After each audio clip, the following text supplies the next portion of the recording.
Muy buenas noches, estamos en directo aquí en Canarias al Día, en Mírame Televisión, con muchísimos asuntos de actualidad que tratar, una actualidad política que evidentemente pasa por el Parlamento de Canarias, por ese debate del Estado de la Nacionalidad, pero créanme, más allá de ese debate que se ha producido en la Cámara Autonómica, hay muchísimos asuntos que queremos compartir con ustedes y que no pasen desapercibidos. Por ejemplo, lo que ha ocurrido hoy, la crisis política en Vega de San Mateo, en Gran Canaria, donde se ha roto el pacto de gobierno tras la destitución del actual primer teniente, hasta hoy primer teniente de alcalde, José Deni. Junto a él se ha ido su compañera concejala también del Partido Socialista. Esto deja en minoría al actual gobierno municipal. Ahí están viendo el titular de Canarias 7, pero de esto hablaremos más tarde en el programa de hoy, porque hoy queremos empezar con el punto caliente de la actualidad, el lugar donde hoy ha estado centrada toda la actualidad política, pero sobre todo social.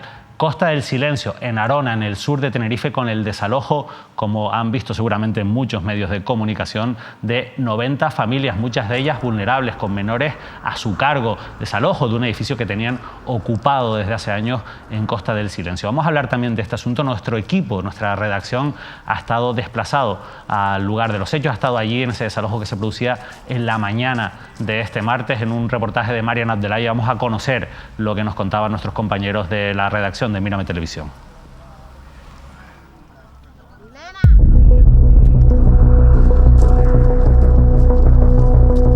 Más de 200 personas han sido desalojadas de un edificio situado en el municipio de Arona, en Tenerife.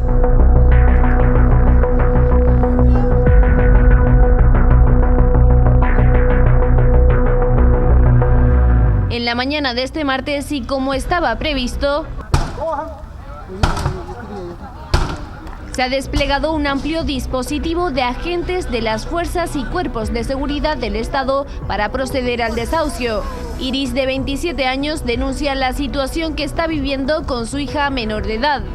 Hoy es el día más importante, el nacimiento de mi hija. Y con la misma que me dieron el día más bonito me lo están reventando, me lo están destrozando.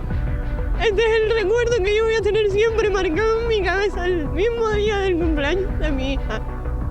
Es el segundo desahucio que vivo con ella en la mano.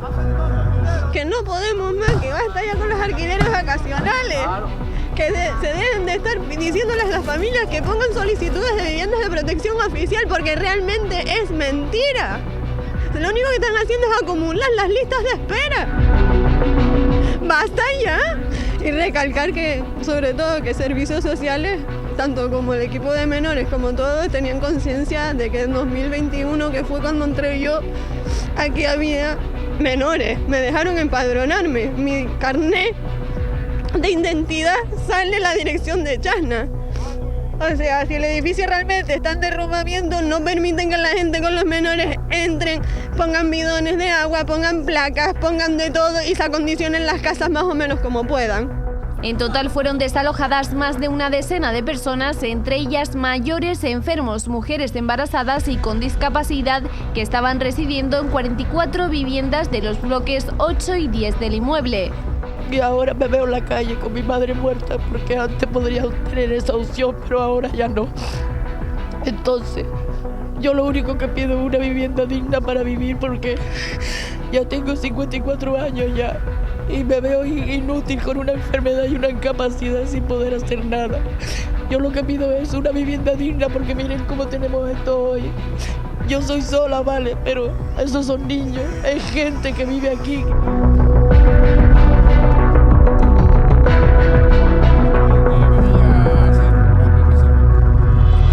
La decisión del desahucio ha sido ordenada por el Juzgado de Primera Instancia número 3 de Arona, debido a que el edificio se encuentra afectado por problemas estructurales de construcción y tiene riesgo de desplome.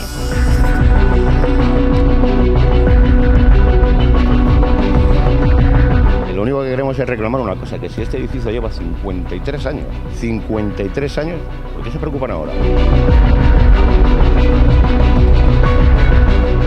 derribaron en su momento cuando sabían que tenía luminosis y que no podía vivir nadie? ¿Por qué han empadronado a la gente hasta el último momento aquí?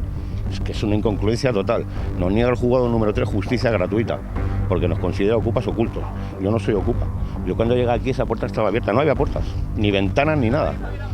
O sea, no estoy ocupando, no hemos cogido luz ni agua porque tenemos paneles solares sin tanques de agua. Es un problema grave, ¿eh? Y como decía ayer la alcaldesa, no es que todos los días desalojan a una familia, no a 210 familias. Y no se hace viniendo un mes antes con un papel del juzgado número 3, sin sello, sin firma, nada. Eso lo puede hacer cualquiera. Y con el descaro, encima de dármelo a mí y decirme que yo me tenía que encargar de pegar los papeles. No, señora, ese no es mi trabajo, ese es el suyo, que para eso me está echando.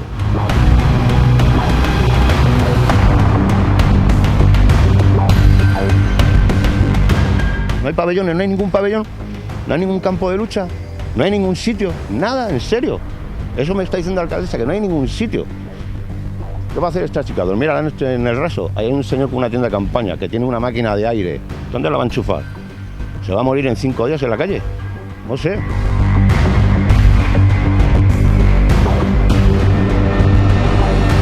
Desde el consistorio municipal afirman que no hay alternativa habitacional frente a la temporada turística, por ello las 90 familias desalojadas piden una solución ante el grave problema que existe en la isla con la imposibilidad de alquilar viviendas.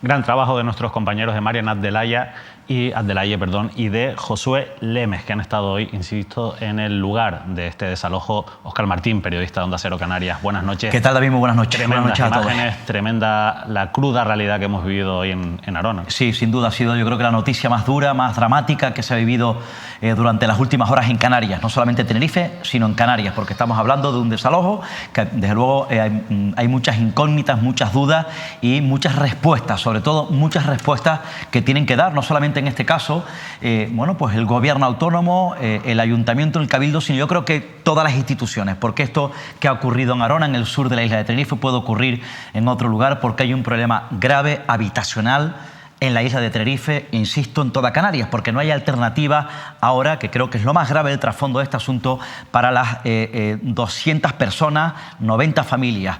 Insisto que se van a ver en la calle, o que se están viendo ya en la calle a esta hora de la noche. Y más teniendo en cuenta la dureza de este asunto, que es impactante, porque estamos hablando, en este caso, de familia donde hay menores promedios.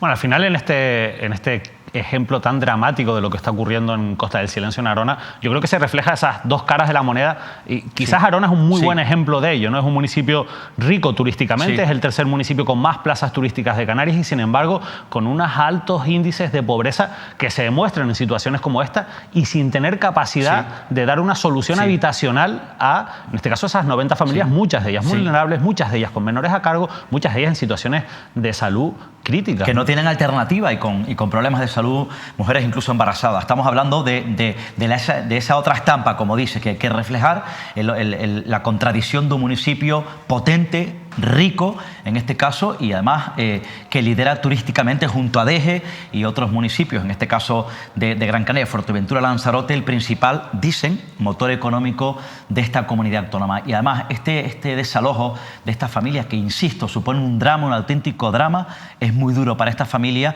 coincide en estas últimas horas cuando además también todos estamos presumiendo, hay quienes están presumiendo que se encara la Semana Santa con unos datos turísticos importantes, con una ocupación turística importante y donde se habla además también que los británicos van a salvar, insisto, la Semana Santa turísticamente hablando. Pero sin embargo hay 200 personas, 90 familias que están en vilo, que están en una situación tremendamente crítica socialmente hablando. Bueno, vamos a conocer la última hora de estas familias y también la posición que tiene el Ayuntamiento de Arona ante esta difícil situación que tiene que afrontar.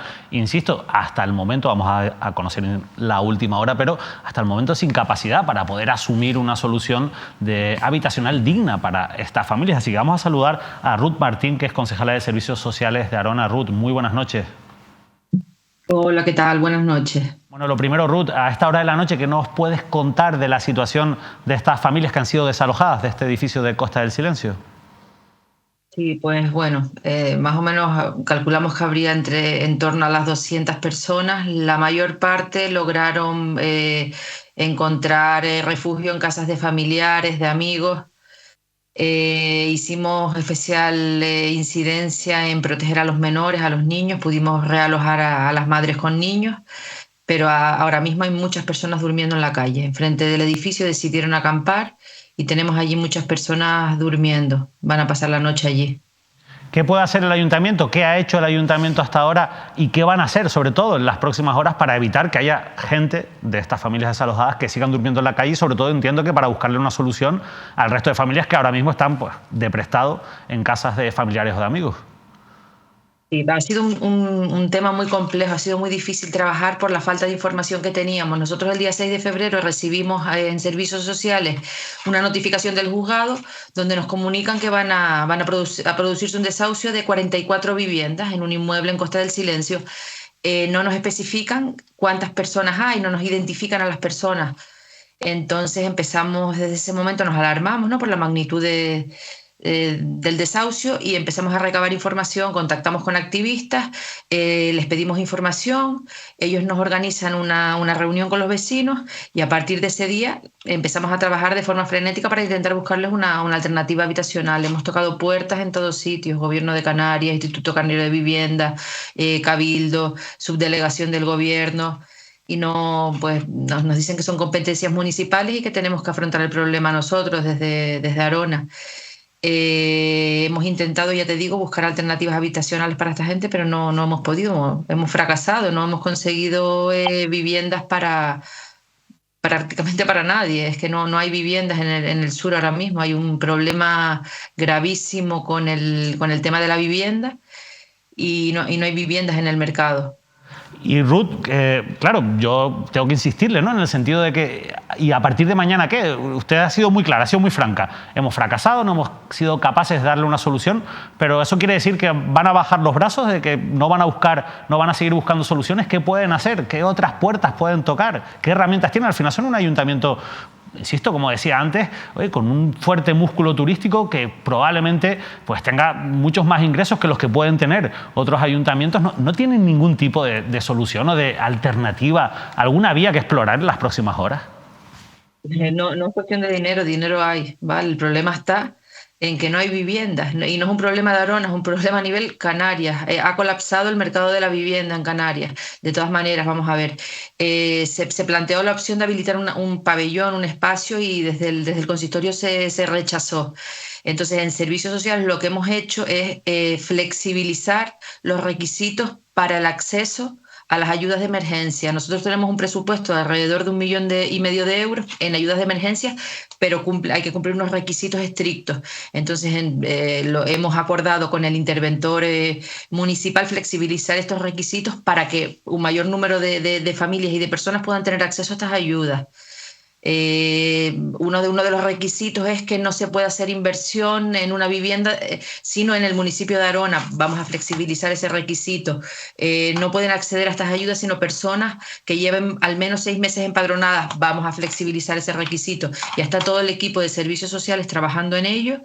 Hoy estuvieron allí al pie del cañón todas las compañeras, trabajadoras sociales, psicólogas, pedagogas, trabajando in situ, y a partir de mañana seguimos de forma frenética trabajando con ellos, ¿vale? Para agilizar todo el tema de ayuda, poderles dar un apoyo económico para que ellos se puedan buscar alguna alternativa, ya bien sea en Arona, ya bien sea fuera del municipio, y hacer intervención con toda la familia. El problema está que tampoco pudimos trabajar de antemano porque no sabíamos exactamente quién estaba allí. Teníamos datos que el representante de los vecinos nos pasó, pero de alrededor de 30 personas. Los contrastamos con padrón porque efectivamente había muchas personas empadronadas, y el listado al que yo llegué fueron 65 personas, pero aquí había alrededor de 200, es decir, había muchas personas que nosotros no sabíamos que estaban, personas a las que no teníamos acceso, personas con las que no pudimos trabajar de antemano.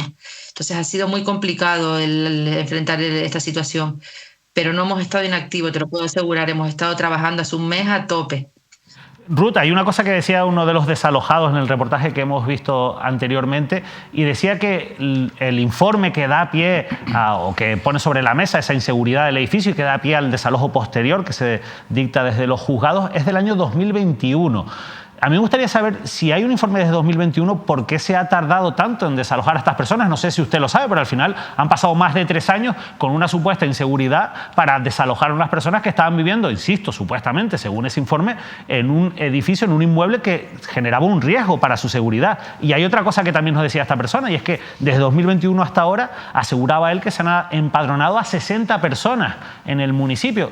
¿Por qué se empadrona a personas en un municipio, en un inmueble? Es verdad que se puede empadronar prácticamente en cualquier sitio, pero ¿por qué, sabiendo que se empadronan a esas personas en un inmueble donde no hay seguridad, no ha habido tiempo en estos 3 años para buscar una solución? Yo sé que parte no les coge a ustedes como gobierno municipal, pero no ha habido tiempo. Te explico, esto es un claro ejemplo de descoordinación municipal. Es decir, yo no estaba, porque yo entré ahora en el mes de julio, pero mi equipo sí estaba, o sea, todo el equipo de servicios sociales sí estaba. No sabíamos nada, nadie comunicó a servicios sociales en el año 2021 que había un informe urbanístico de un edificio en riesgo de derrumbe. Imagínate todo lo que se podía haber adelantado si nosotros desde 2021 hubiéramos sabido que había un informe urbanístico que declaraba la inestabilidad estructural del edificio. O sea, obviamente el desahucio iba a ser inminente, tarde o temprano. Podíamos haber empezado a trabajar con esta gente desde el año 2021, pero nadie lo comunicó. Entiendo que al área de Padrón tampoco le comunicaron desde urbanismo que había un edificio con riesgo de derrumbe. Entonces, pues, obviamente, se siguió empadronando gente. Por ley hay que empadronar a cualquier persona donde resida, sea una cueva, sea una caravana, sea debajo de una farola. Entonces, pues se siguió empadronando gente. Óscar. Sí, concejal. Señora Martínguez, dígame una cosa. ¿Cuántas personas esta noche dice usted que van a vivir en la calle frente a ese inmueble? Pues no te puedo decir un número determinado, pero yo calculo que en torno a las 30 o 40 personas quedaron allí acampados. Ya me imagino que usted es consciente que eso es muy grave, ¿no? Entiendo. Gravísimo. Hemos vivido una situación durísima, pero durísima. Yo ahora mismo estoy hecha polvo, así de claro te lo digo. Ha sido un día tremendo. Ha sido un drama social, de verdad que súper doloroso, ya te digo, tanto para mí como para todo el equipo de servicios sociales que estuvimos allí hoy. Es dolorosísimo y es el claro ejemplo de lo que está sucediendo en Canarias. Este es el primero de los desahucios de muchos que se van a suceder, porque en Arona edificios como este hay más. Ahí tenemos situaciones muy parecidas, sin riesgo de debilidad estructural y sin riesgo de derrumbe, pero tenemos edificios completos ocupados en el Fraile, en la zona de Cabo Blanco, y tarde o temprano se producirá un lanzamiento judicial. Y nos sentimos impotentes porque no podemos ayudarlos, no podemos reubicarlos, no podemos realojarlos. ¿Cuándo decía usted que concretamente tenían notificación o tenían constancia de manera oficial a través del juzgado de que se iba a proceder exactamente hoy a ese desalojo? Sí, nosotros siempre desde sede judicial, cada vez que hay un desahucio, nos lo notifican y nos solicitan informes de vulnerabilidad de las personas que están en el inmueble que se va a desahuciar. Nosotros emitimos informes de vulnerabilidad y en circunstancias normales el juzgado suele paralizar los desahucios y les da un poquito más de tiempo para poder buscarles alternativas. En este caso, los informes de vulnerabilidad que emitimos no fueron fructuosos, es decir, no tuvieron efecto porque primó la seguridad de las personas sobre la vulnerabilidad de las mismas. Al haber este informe urbanístico, pues el juzgado no quiso paralizar el lanzamiento. Ayer in extremis la alcaldesa hizo una solicitud al juzgado de paralización, pero no la atendieron tampoco, precisamente por eso, porque era en cierto modo una irresponsabilidad paralizar este lanzamiento porque podían correr peligro la vida de las personas. Ya, concejal, dígame una cosa, en este caso y durante este periodo de tiempo, una vez tienen constancia que se iba a producir este desalojo, no en su momento, sino de manera reciente, hay un problema grave de vivienda, sin lugar a dudas, pero ¿no ha habido alguna alternativa para evitar, por ejemplo, que estas 30 personas que van a dormir esta noche en la calle tengan una opción? Insisto, no vivienda, sé que hay un problema de vivienda, pero algún pabellón, alguna instalación, algún albergue, algún recurso social, no hay en Arona en estos momentos para permitir que 30 personas duerman esta noche en la calle. Esa respuesta no te la puedo dar yo. Esa fue la primera opción que propusimos al consistorio, al resto del grupo de gobierno. y se decidió que no, ¿vale? Porque al final es prolongar en cierto modo pues la situación. Entonces lo que decidimos fue hacer eso, trabajar de forma individualizada con cada persona, con cada familia, ayudarlos de manera individualizada, que ellos puedan buscarse una alternativa. Yo no quiero entrar a cuestionar esa decisión, ¿vale? Puedo estar de acuerdo o no estar de acuerdo. Pero dígame una cosa, concejal, ¿cómo me puede usted decir que esa respuesta no me la puede dar usted si usted es la concejal de Asuntos Sociales?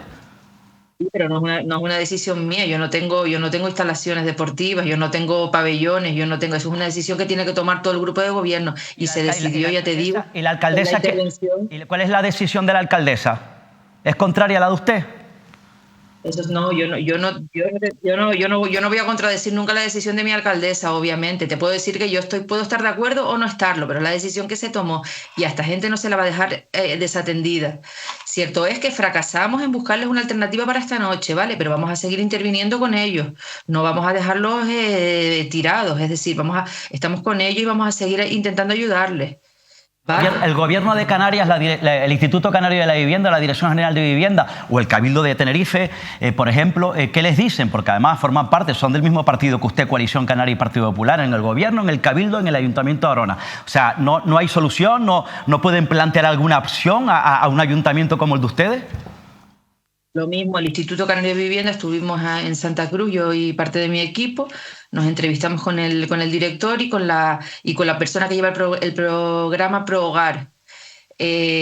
Más de lo mismo, hay dinero, o sea, pueden ofrecer ayudas económicas a las familias, pero durante 1 año y medio, creo que más o menos es lo que lleva el programa, lo que les puede pagar el programa un alquiler durante 1 año y medio, pero hay unos requisitos muy, muy estrictos, como por ejemplo que tienen que ser durante 7 años demandantes de vivienda social. Entonces, claro, aquí nos encontramos con personas en situación irregular que acaban de llegar, que a lo mejor no llevan aquí más de 4 meses y no tendrían acceso a este programa ni a estas ayudas. Entonces es difícil, por eso te digo que la casuística de las personas que hay allí es muy variada y hay que intervenir y trabajar con cada persona de forma individualizada. Y darles el apoyo que cada uno necesita. Sí, ya no es fácil, no es nada fácil, pero esto puede ocurrir en otro lugar y luego esto tiene un trasfondo de atrás que desde luego yo no sé cómo han permitido durante todo este tiempo, no su gobierno, sino los anteriores, porque hay que remontarse al pasado, insisto, este tipo de situación, este drama. Además, teniendo en cuenta, habría que plantear también cuando tenía conocimiento el Ayuntamiento de Arona, porque es un inmueble antiguo, de que sufría riesgos de derrumbe, no se actuó en su momento y se llega a un límite como esto. Pero bueno, es un planteamiento que ya incluso la ciudadanía sacará sus propias conclusiones. A partir de mañana, concejal, ¿qué paso en firme importante va a dar usted?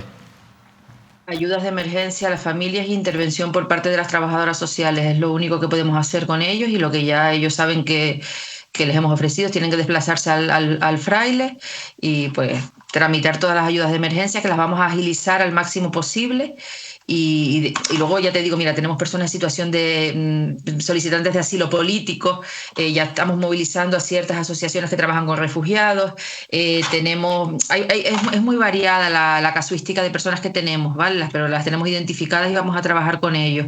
Y yo lo único que quiero hacer es un llamamiento a quien realmente tiene la solución del problema de vivienda que tenemos en Canarias en su mano, a instituciones de más altas esferas, que por favor se tomen en serio el drama social que estamos viviendo a nivel municipal con el tema de la vivienda. No hay vivienda. Esto es un desahucio grande, ya ha sido mediático, pero yo cada semana tengo 2 o 3 familias que se quedan en la calle y a quien no podemos ayudar.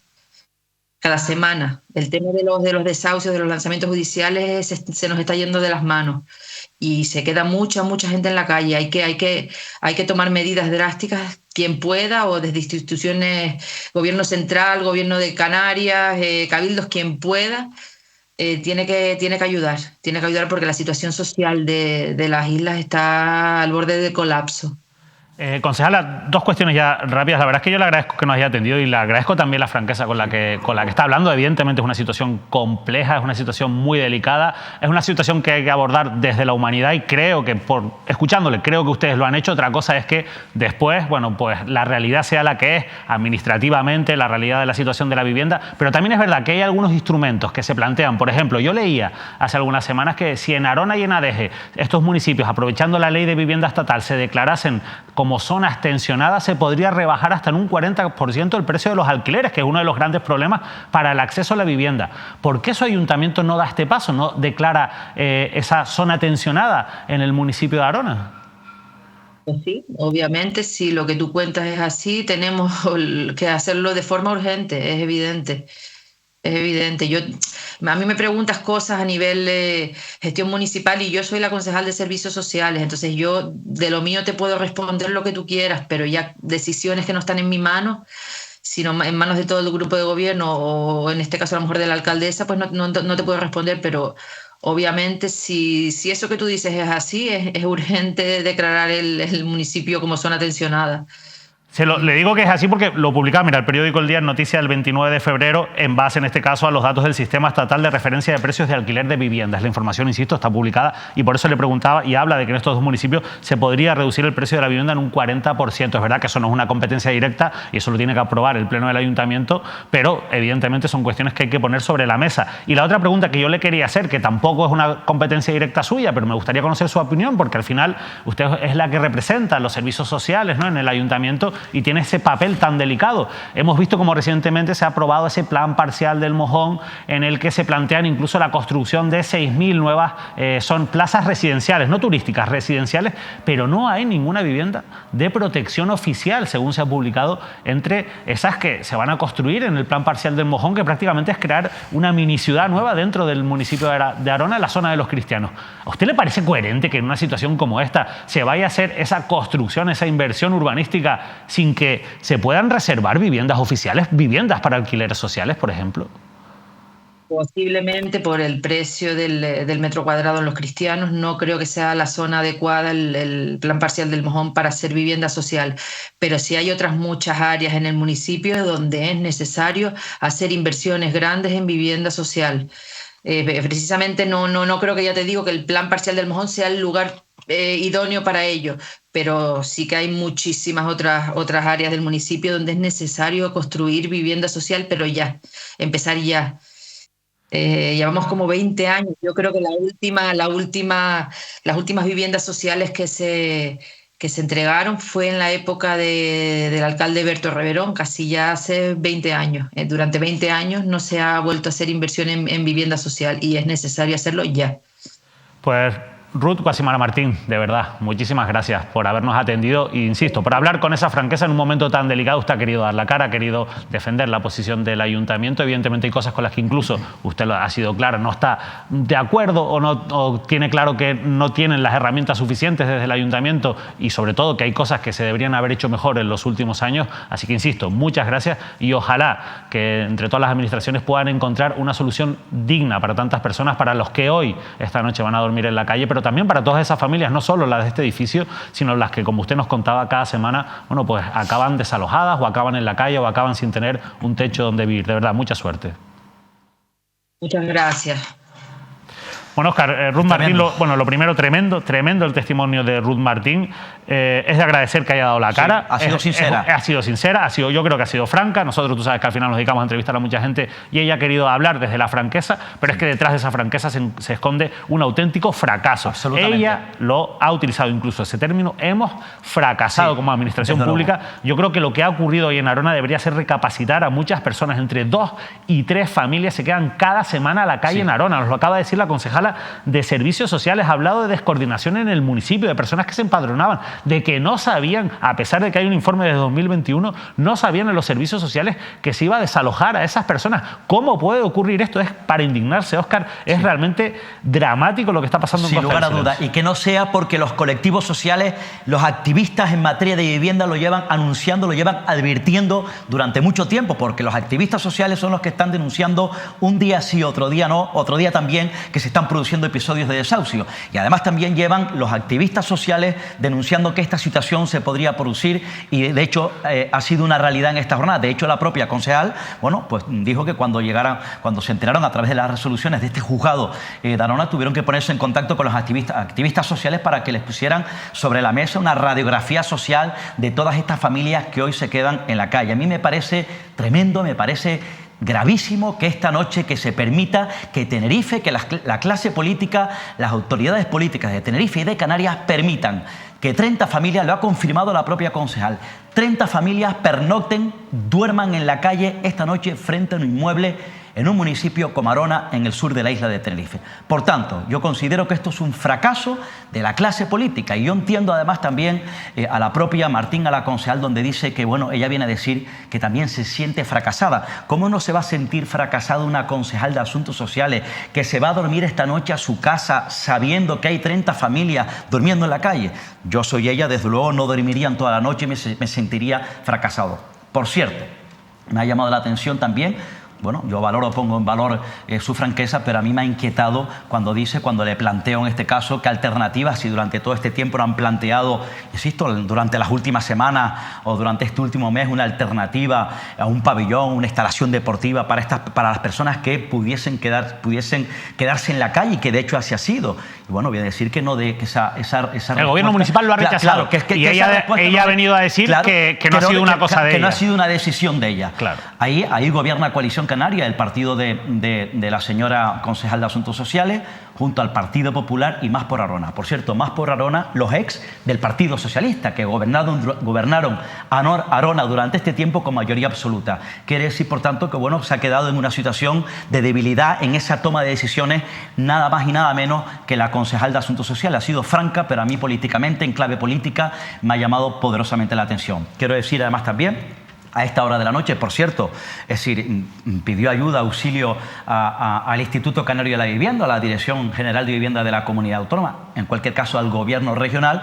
Bueno, el Gobierno regional emplaza o le recuerda al Gobierno municipal de Arona que es una competencia municipal. Muy bien, es una competencia municipal, pero luego el Gobierno autónomo debe ser consciente que existe en estos momentos un problema grave en materia de vivienda. El diputado del Común, la Diputación del Común, anunciaba esta misma tarde que ha abierto una actuación de oficio ante ese desalojo de las 210 personas del municipio. Ahora el diputado del Común, es decir, el propio Rafael Llanes, va a solicitar al Ayuntamiento de Arona y al Instituto Canario de la Vivienda, lo anunciaba esta tarde la Diputación del Común, todas las alternativas, las posibles alternativas que se barajan para garantizar los derechos de las personas desalojadas, insisto, en este municipio de la isla de Tenerife. Por tanto, el diputado del Común abre una actuación de oficio para intervenir, porque en la Diputación del Común son conscientes que hay un problema muy grave en materia de vivienda en Canarias.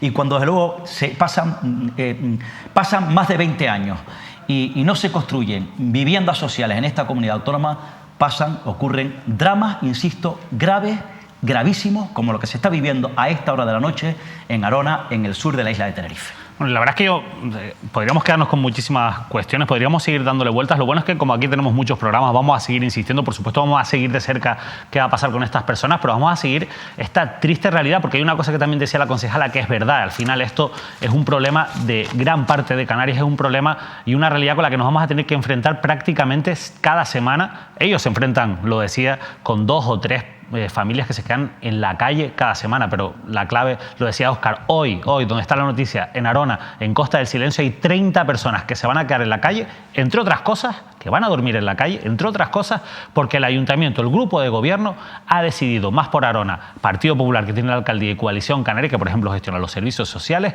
decir no a dar una solución temporal a esas personas, como un pabellón, como cualquier otra infraestructura pública, para que al menos hoy, mañana, hasta que se encuentre una solución, puedan dormir bajo un techo. El Ayuntamiento de Arona ha decidido decirles que no a esa solución. La concejala además se mostraba en contra, o personalmente no le hacía gracia esta decisión. No lo ha dicho así, pero lo ha venido a decir en las preguntas insistentes que le ha hecho Óscar Martín, y la realidad es que hay alguien que en el Ayuntamiento ha decidido que esto no sea así. En principio, por lo que decía la concejala, por una cuestión de no seguir alargando, porque podría ser algo así como pan para hoy, hambre para mañana, pero ante una situación tan dramática como esta, requiere soluciones inmediatas. Ya habrá que buscarles, por supuesto, soluciones más dignas que vivir en un pabellón, pero siempre será mejor vivir en un pabellón atendidos por los servicios municipales que estar tirados en la calle, que es donde van a pasar la noche.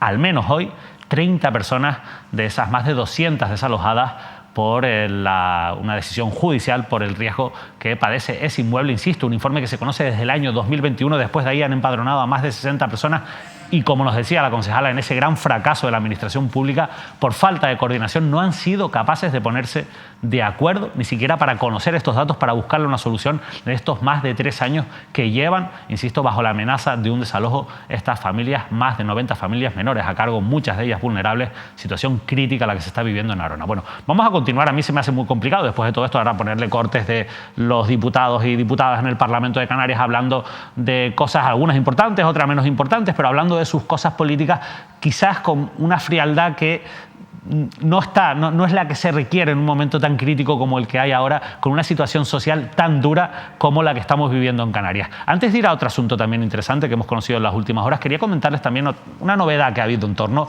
a una cuestión que hemos conocido también y que hemos tratado las últimas semanas, que son la situación crítica que se vive en la Consejería de Sanidad del Gobierno de Canarias a raíz de esos contratos del caso Mascarillas investigados por la Fiscalía Europea, tanto ese primer contrato Mascarillas como el derivado de la trama de Koldo. Y es que la intervención del Gobierno de Canarias también ha hecho un informe y ha encontrado lo que llama salvedades legales, que no vienen a ser otra cosa que irregularidades en los contratos durante la pandemia a raíz del caso Koldo y el caso Mascarilla. Los inspectores detallan las ilegalidades en adjudicaciones, órdenes de compra a gastos y firmas de expedientes. 3 casos judiciales abiertos en total ya en Canarias, como saben, por un total de 15,3 millones de euros. Óscar, la propia intervención a nivel administrativo, veremos qué repercusión tiene esto penalmente, tiene claro que se han hecho las cosas de manera ilegal en esos contratos del caso Mascarillas y del caso Koldo. Sí, esto ha sido también un antes y un después durante todo este recorrido, durante las últimas semanas, donde se han estado indagando posibles, en este caso, irregularidades o supuestas irregularidades en la compra, en este caso en la adquisición de mascarillas, ¿no? Por tanto, ese informe también ha sido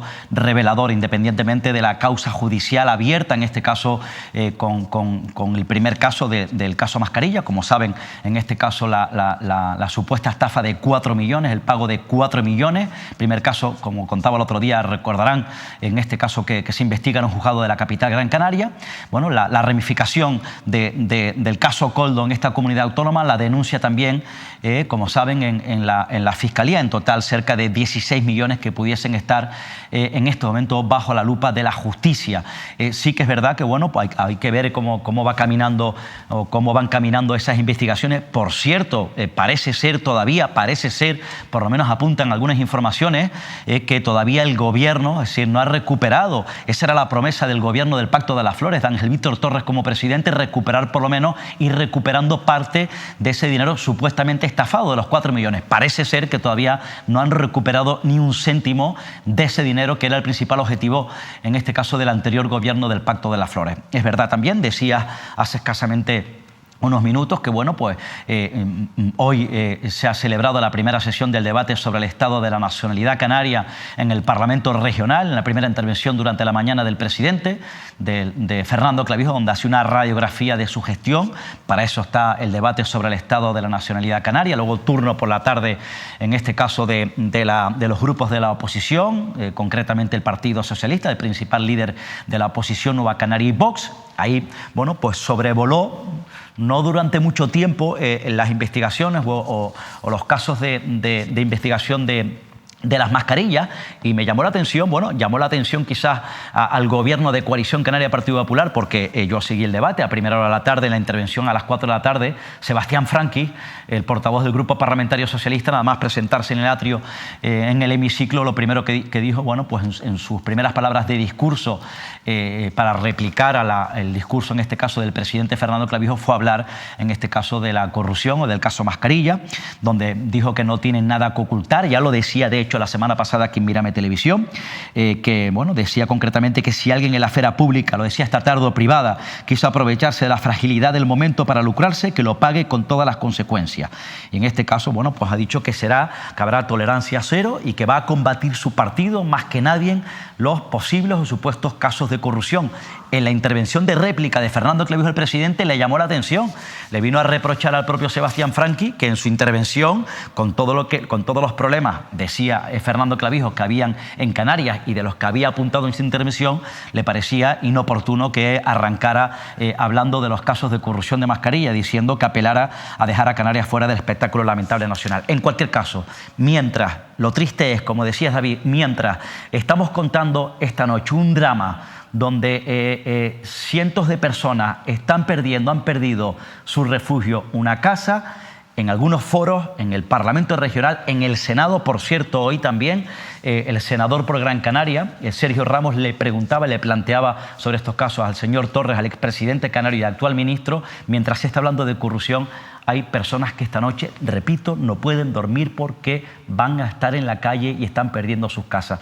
Insisto, este es el espejo y el foco de la Canarias que estamos viviendo en estos momentos. Bueno, la verdad es que situación crítica la que se vive en Arona, es muy complicado, insisto, seguir hablando de otros asuntos, pero bueno, yo creo que la actualidad también hay que abordarla, en este caso, con profesionalidad, y nosotros ahora queremos hacer una parada en toda esta situación tan dramática que se vive en Arona para hablarles de otro asunto. Otro asunto, ustedes saben que estamos muy pendientes de las cosas que ocurren en las administraciones públicas y que tenemos una especial mirada hacia lo que ocurre en el sector cultural de Canarias. Es muy importante el desarrollo del sector cultural y que se den pasos en el camino correcto para seguir apostando, bueno, pues nuestros diferentes artistas y personas vinculadas, insisto, al mundo de la cultura. Bueno, la verdad es que hay una cierta polémica que hoy queríamos trasladar en esta noche porque hemos tenido acceso a una carta abierta que se ha enviado a la atención de José Carlos Hacha, que como saben es el consejero de Cultura del Cabildo de Tenerife, y que firman varias asociaciones, por ejemplo, la Asociación Islas Canarias de Artistas Visuales, la Unión de Artistas Contemporáneos de España, Mujeres en las Artes Visuales o el Instituto de Arte Contemporáneo, su delegación en Canarias, entre otras cosas, porque consideran que tiene que ser revisada y modificada una convocatoria que ha hecho el Cabildo de Tenerife para un contrato de alta dirección para la dirección artística de la entidad pública empresarial TEA, el Tenerife Espacio de las Artes. La realidad es que estas propias asociaciones incluso aplauden la decisión de crear esta figura, de impulsar esta figura, pero consideran que en la convocatoria se han cometido algunas irregularidades por las que piden la revisión de este procedimiento. Y para entender un poquito más qué está pasando y qué es lo que consideran estos colectivos, vamos a saludar a Elena Marrero Betancor, que es secretaria de la Asociación Islas Canarias de Artistas Visuales. Elena, muy buenas noches, gracias por atendernos. Hola, buenas noches, ¿qué tal? Gracias a ustedes por estar aquí y darnos visibilidad a todos nosotros. Sí, la verdad es que nos llama mucho la atención porque además que estamos muy pendientes siempre de este tipo de procedimientos administrativos. Al final es verdad que esto supone un impulso para el sector, ustedes mismos lo aplauden, pero consideran que en esta convocatoria hay algunas irregularidades, algunas cosas que deben modificarse. ¿A qué se refieren? ¿Qué es lo que han visto que consideran que está mal planteado por parte de esta convocatoria del Cabildo de Tenerife? Bueno, entre otras muchas cosas, lo que dice la carta básicamente es que hay que tener unas características especiales o unas características, unos requisitos muy definidos para un puesto como este, que es un puesto de dirección. Entonces necesitamos que sea como mucho más específico y tenga, por ejemplo, que la persona que esté en ese puesto como mínimo hable inglés o que tenga una experiencia en historia del arte o en historia en general o en arte canario, que tenga conocimientos en igualdad, por ejemplo, o que la carta también, la convocatoria dice que tiene que haber un margen, o sea, hay un margen muy cortito de 20 días para presentar esta convocatoria. Eso no se suele hacer así, no se suele hacer así en otras convocatorias de índole nacional en este tipo de puestos. Entonces, nosotros lo único que queremos es que se revise y que se hagan las cosas bien en un puesto de tanta calidad y de tanto prestigio como es el ser director del TEA o directora. Lo cierto, Elena, es que hay una cosa, escuchándote, ¿no?, que me llama la atención, y es que entiendo que la convocatoria es bastante laxa, es decir, bastante flexible cuando ustedes consideran que teniendo en cuenta la responsabilidad de ese cargo, habría que ser un poquito más específicos y exigentes, ¿no?, con los criterios o los méritos que tiene que aportar la persona que se pueda concurrir a esta convocatoria. ¿Sospechan que esto se ha hecho intencionadamente quizás para permitir que pueda presentarse más gente o incluso gente de la cuerda de quien gobierna políticamente?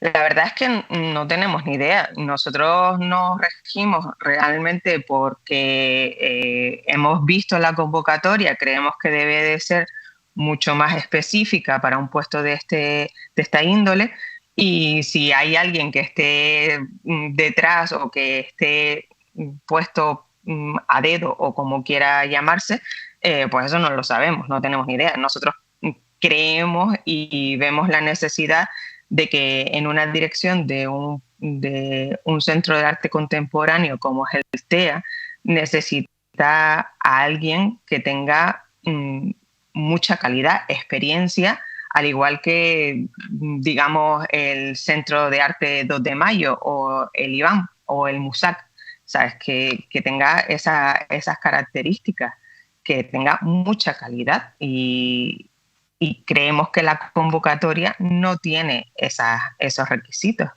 Elena, los anteriores que han estado al frente de la dirección del TEA en otras etapas han entrado, han formado parte, han asumido esa responsabilidad a través de este tipo de convocatorias de concurso, o durante los últimos años ha habido algún episodio alguna vez, si le conste, nos puede contar, que el propio Cabildo, el propio gobierno insular coloca a la persona directamente como persona de confianza a dedo? Que yo tenga conocimiento, no, se hace por convocatoria pública. Pero lo que pasa es que en este caso lleva mucho tiempo sin tener una directiva oficial. Por sus palabras, que esto le ha inquietado a ustedes, ¿no? Por eso han salido, están denunciando públicamente esos requisitos. Entiendo que, bueno, yo te veo que eres bastante prudente, pero tengo la sensación que ustedes tienen cierta inquietud, sospechan que algo se está moviendo ahí que no les está gustando, ¿eh? Bueno, no nos gusta el hecho de que la convocatoria sea tan poco específica. Eso es lo que nos molesta. O sea, comparándolo con otras convocatorias a nivel nacional, creemos que esta es como demasiado suave, no tiene los requisitos que otras. Entonces, eso es lo que nos molesta. Nosotros no sabemos si hay alguien detrás que vaya a poner a una persona específica. Obviamente eso no tenemos ni idea.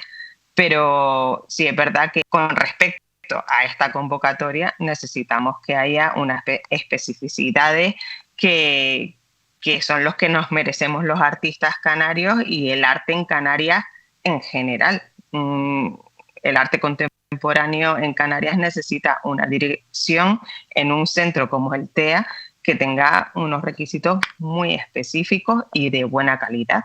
¿Ya se han puesto en contacto ustedes? ¿Han mantenido alguna conversación, algún contacto directo, alguna respuesta del que entiendo que es el responsable del TEA, es decir, el consejero de Cultura del Cabildo de Tenerife, José Carlos Sacha?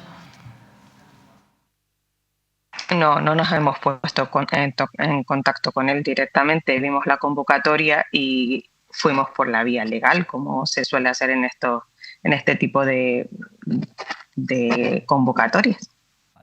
Hay una cuestión, hay una cuestión, Elena, que al final uno, o que nos esté viendo, que conozca un poquito la realidad cultural y sobre todo cómo ha funcionado el sistema de elección del TEA, se puede preguntar, el anterior director, porque al final hay una vacante porque se le termina el contrato, ya cuando se produjo el concurso hubo polémica porque dos aspirantes reclamaron, el tribunal en su momento, la justicia encontró una serie de fallos, pero finalmente se ratificó el nombramiento de Gilberto González, después termina su contrato. ¿Por qué creen ustedes que en algo tan importante como la cultura se hacen las cosas tan mal, si me permites la expresión, teniendo en cuenta, insisto, lo que ya ocurrió con la otra convocatoria y lo que ustedes están pues criticando de la actual, ¿no? La verdad es que no sé por qué en la cultura se hacen las cosas a veces tan mal. Nosotros, o yo en este caso, a veces me sorprende porque no es una cosa que solamente ocurre aquí, ocurre en todas partes.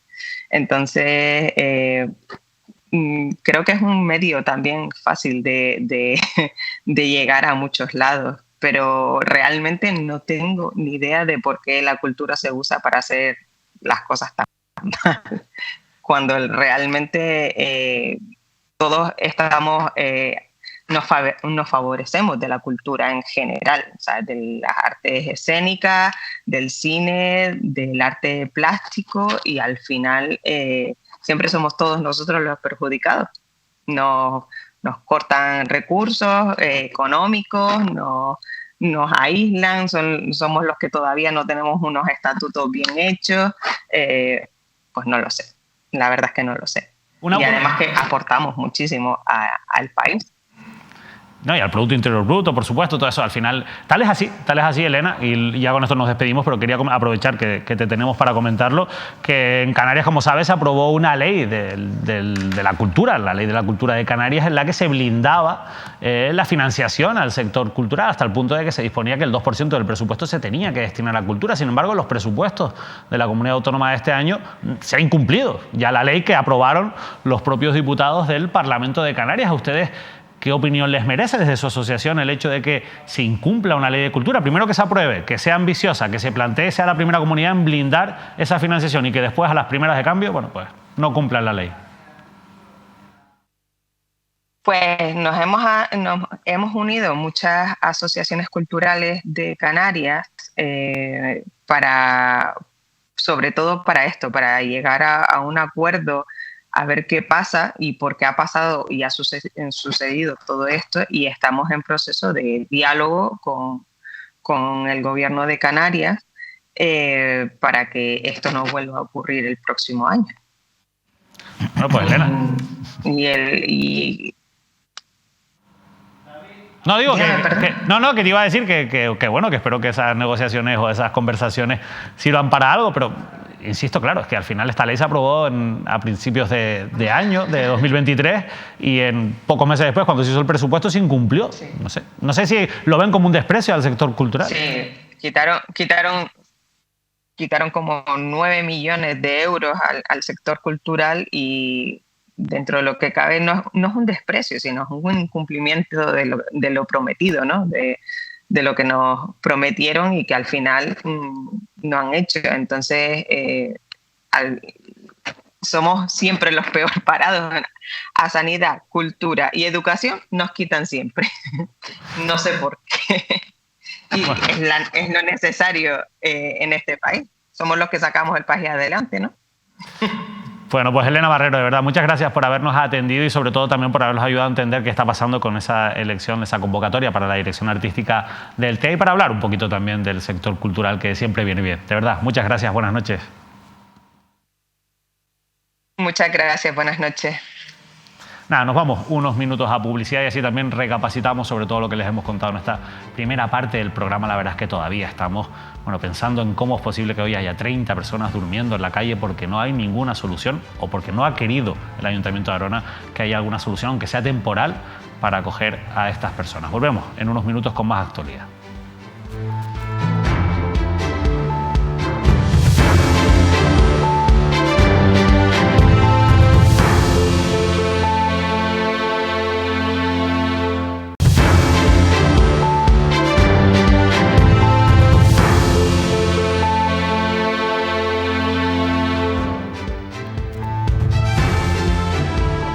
Con el repaso a la actualidad de Canarias aquí en Canarias al Día en Mírame Televisión, y vamos a fijarnos ahora en lo que está ocurriendo en la isla de La Palma, porque desde hace algunas semanas, incluso meses, hemos recibido quejas de algunos comerciantes y vecinos de la zona del Valle de Aridane y también del municipio del Paso por el aumento de lo que consideran la inseguridad en el municipio por el incremento de robos en algunos comercios y locales e incluso en algunas viviendas. Óscar, ¿qué ha ocurrido en los últimos meses en la isla de La Palma? Una situación tremenda, insostenible, que se ha venido prolongando desde hace ya muchos meses. Una oleada, en este caso, de robos en empresas, en comercio, en establecimientos del Valle de Aridane, especialmente en los llanos de Aridane y en el municipio del Paso.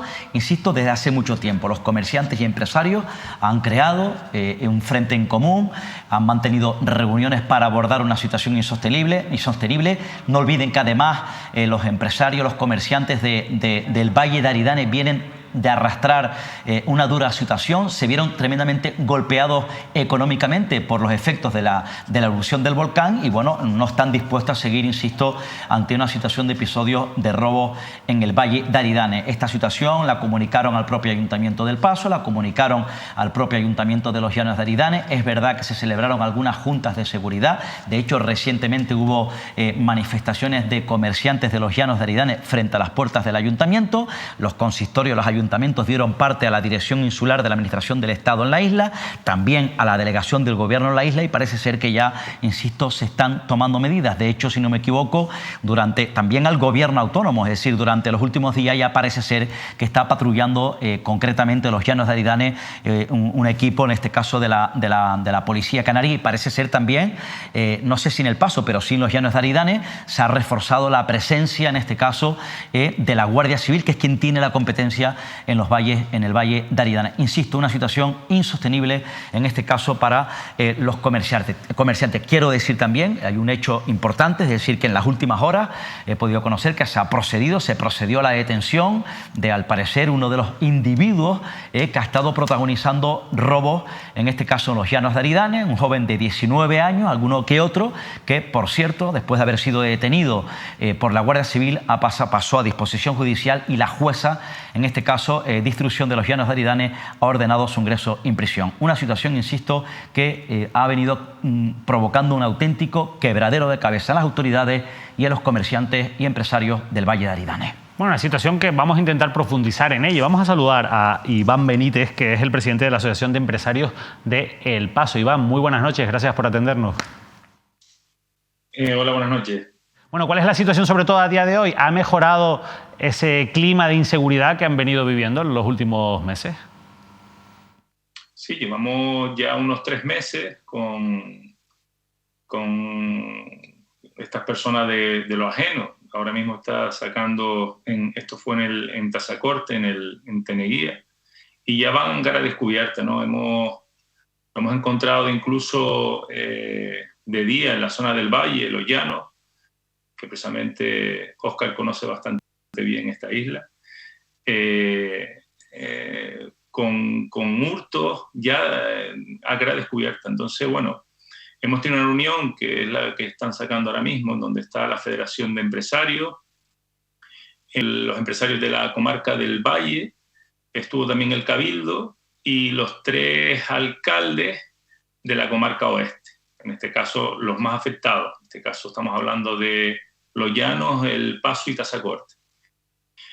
Nada, la sorpresa, bueno, se presenta Nieves Lady Barreto como consejera de seguridad del Gobierno de Canarias, y después de habernos escuchado y un poco también la inseguridad que estamos teniendo, estos focos puntuales, porque tampoco queremos alarmar, es decir, es una isla segura, ha estado estos focos ahora mismo, y lo que está pasando es que el ciudadano del pie, como el empresariado, se está encontrando con no tener una respuesta rápida, en el sentido de que las fuerzas de seguridad del Estado están haciendo todo y lo ha habido por haber, pero también se encuentran con una plantilla, estamos hablando cuando fuimos a la delegación de gobierno, de 79, pero con esa baja pues no está al completo, ¿no?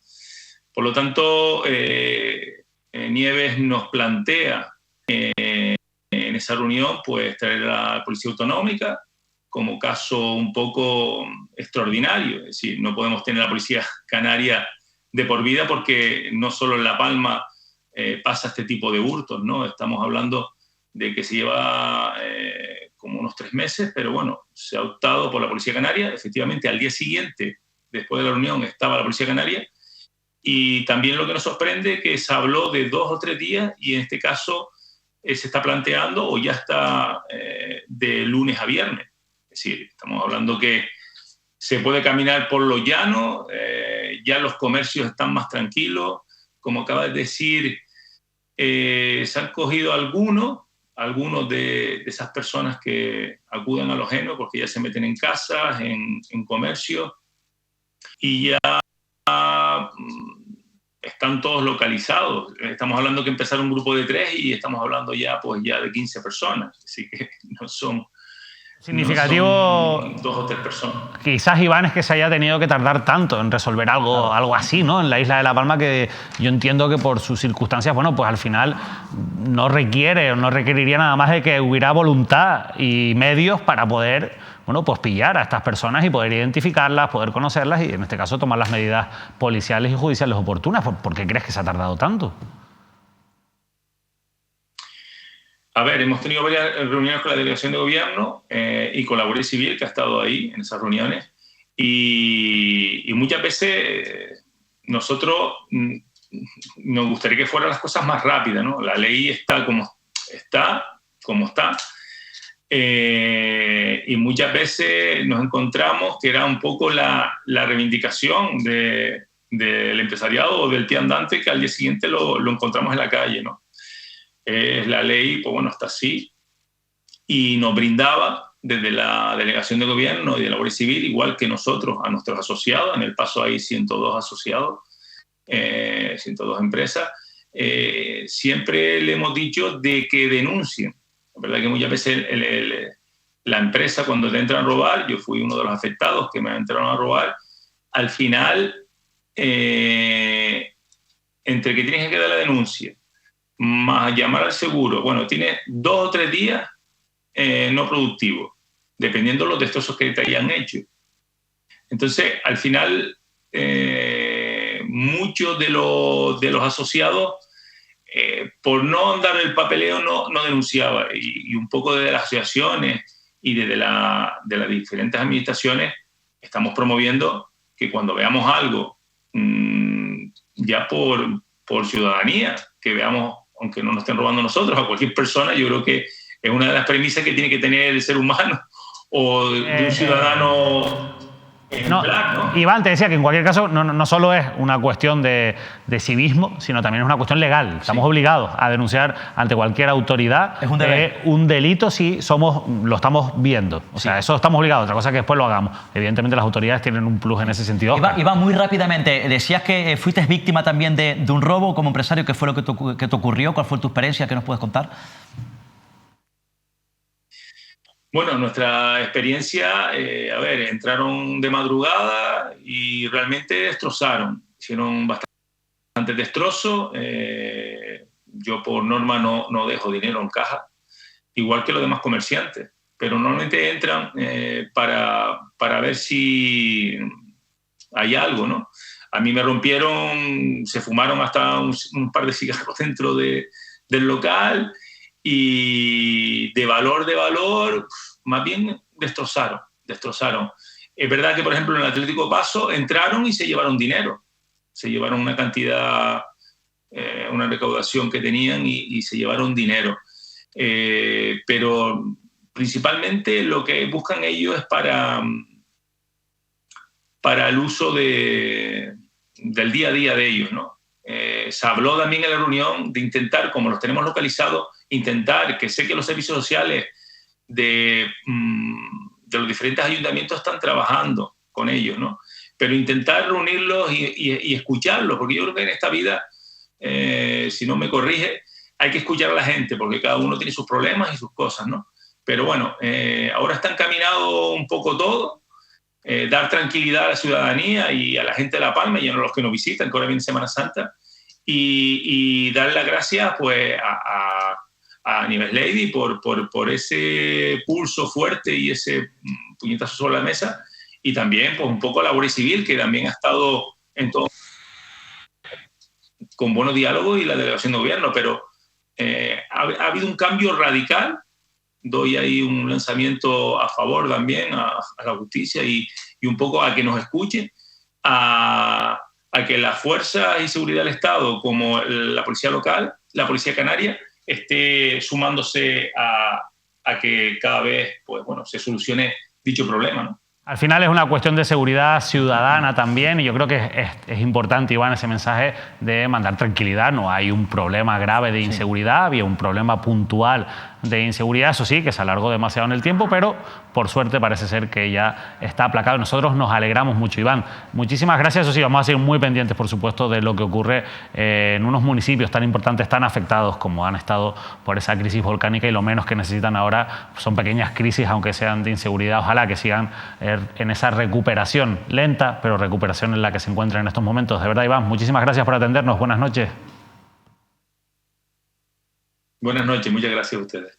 Bueno, Óscar, la verdad es que es tremendo lo de la inseguridad en la isla de La Palma, en el sentido de que cuánto hace falta, cuánto tiempo tiene que pasar para que... También ha habido un poco de autocrítica, ¿no? En el sentido de que muchas veces son ellos los que no denuncian ese tipo de hechos. Tiene que haber denuncias para que actúe la policía, para que actúe en este caso la Guardia Civil y para que en este caso actúe la justicia, que ya ha actuado, insisto, por lo menos me consta, sobre un hecho concreto de este joven detenido de 19 años que ya está en prisión. Eso por un lado. Tiene razón, hay que decirlo, en este caso Iván Benítez, empresario del Paso, conoce también toda la zona porque lidera esta asociación empresarial, que son hechos puntuales. Han venido siendo, y además a mí me consta, hechos puntuales. Pero luego, cuando pasa mucho tiempo y se prolongan en el tiempo, hay que actuar de manera contundente y rápida para que no se alargue esa sensación de inseguridad que han estado sufriendo los empresarios y empresarias del Valle de Aridane. Se ha actuado, por tanto, se ha reducido, en este caso se ha combatido estos episodios de robo.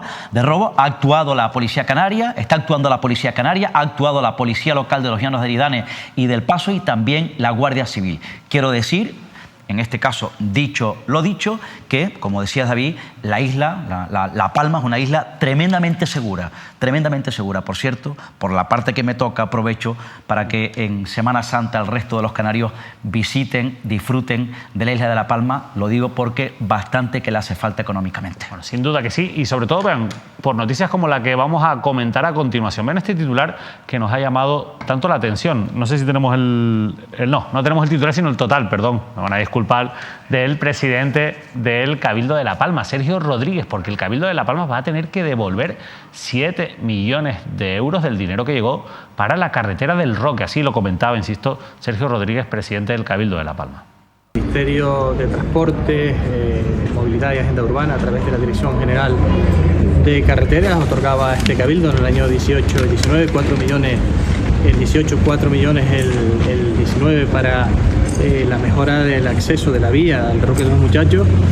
Y bueno, como ha habido una inejecución por parte de los gobiernos anteriores de esta subvención, pues bueno, para ser en concreto, solamente se ha gastado 1 millón de euros de los primeros 4 millones. Pues nos requieren la devolución de estos de los importes, además pidiéndonos intereses por 1,5 millones de euros. Esto habla claramente de la falta de gestión del anterior gobierno, de los anteriores gobiernos, respecto a este tema. El otro día escuchaba al portavoz del Grupo Socialista, quien era responsable de infraestructuras del gobierno anterior, hablando de que este gobierno que ha llegado nuevo al Cabildo, poco menos que decepciona a los ciudadanos. Si lo que tiene que argumentar a su favor el anterior consejero de infraestructura es esta devolución de dinero por, ya les digo, aproximadamente 8,5 millones de euros, no tengo nada más que decir.